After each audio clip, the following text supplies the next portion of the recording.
So I'm just bummed out. I remember making a couple of phone calls to some of my friends back home. You know, hey, I'm in Virginia Beach. You know, I didn't tell them the bad parts. I'm only telling them the good parts. So anyway, Jimmy, show ends at 10:48 as usual.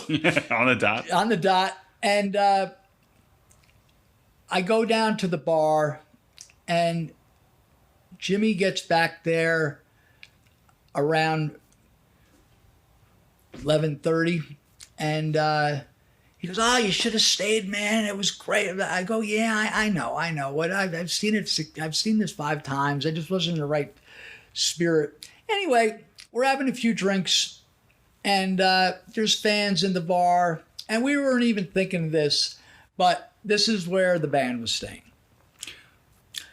But that doesn't mean they're going to go out in public. Sure.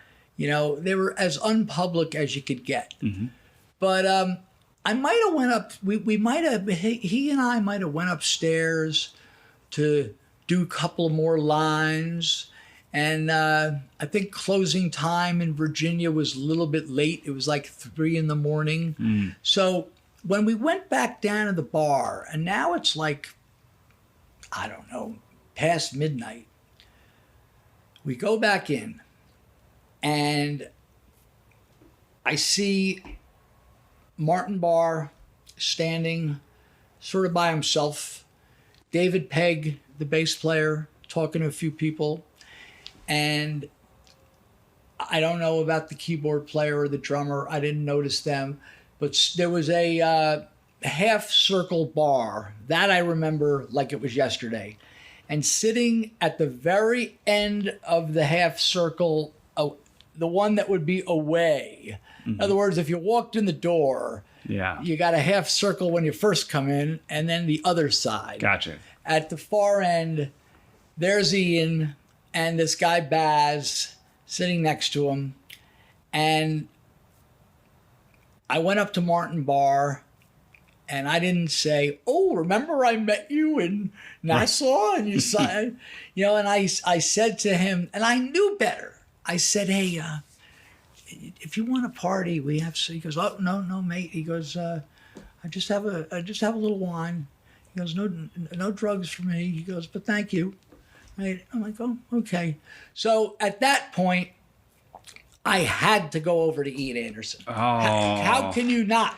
Yeah. I mean, if Bruce was sitting at the bar, I know. If Trent Reznor was sitting at the bar, you're going to want to say, I knew not to ask about drugs, but just say. Right. And one of the bigger regrets I have, Bon Jovi, one night I was at the Stone Pony, see Gary U.S. Bonds, Bon Jovi comes up on stage, and he's just hanging out the rest of the night. It's not a huge crowd. And one of my big regrets, I was with my friend Chris, who you know, and we didn't go say hi. You know, we didn't, and that's a regret. Yes. So, yeah.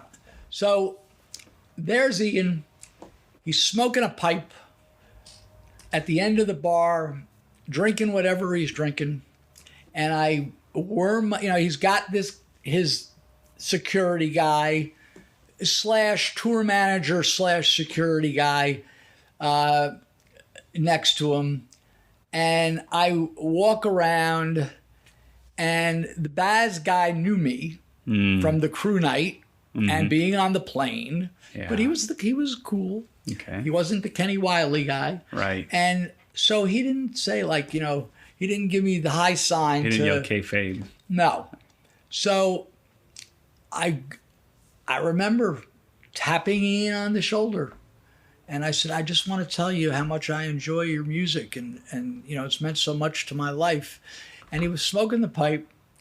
And the same thing happened to me with Andre the Giant, which we'll get to in another episode. Okay. He looks over his shoulder at me and gives like a quarter of a nod, like didn't say thank you, didn't say nothing, and turns back. And that was it. So, oh well. But now my friend Jimmy is sitting at a table with Dave Pegg, the bass player, and there were some girls and it might have been a couple and another girl. And Dave Pegg is very friendly, very friendly. And we made the same offer to Dave Pegg.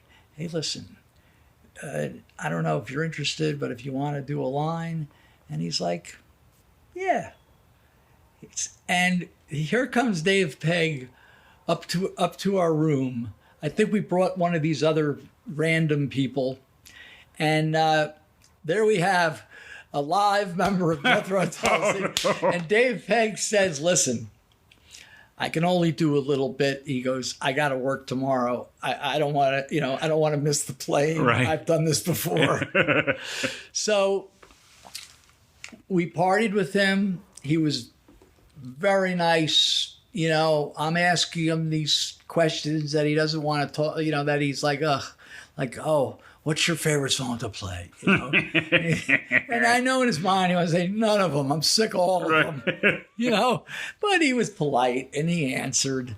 And he was very cool. We must have hung out for around an hour. And